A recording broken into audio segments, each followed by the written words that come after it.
Now, I'll break it down into two. So you have your high thermal conductivity applications for more of these thin films. And, I'd say by and large, the big one is going to be TIMs, or thermal interface materials.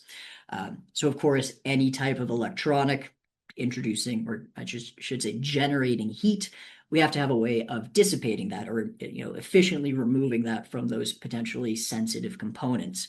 And TIMs being in quite a variety of different forms and shapes and sizes, thin format TIMs are certainly something that is being heavily investigated in many of these new technologies that are coming out. But there's also the low thermal conductivity side, for thermoelectrics or thermal barrier coatings, different packaging applications.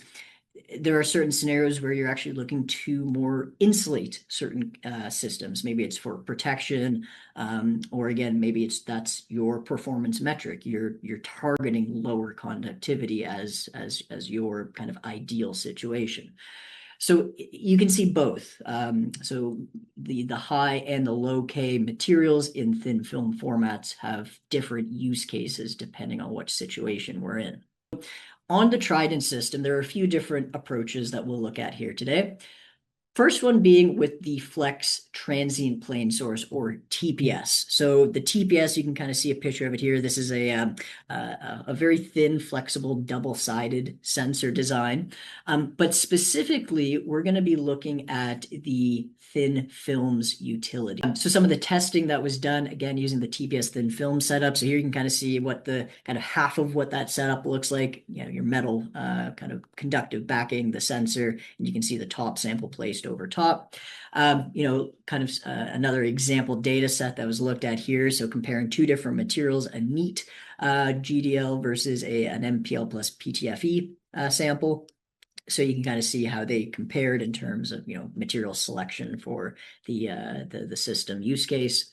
But then actually kind of a second set of these materials where it was actually densified, and kind of seeing, does that significantly impact that performance of the material? And as we can see, and as you may expect, the more densified the material is, the better that overall transfer networks will be available, and overall resulting increase in thermal conductivity.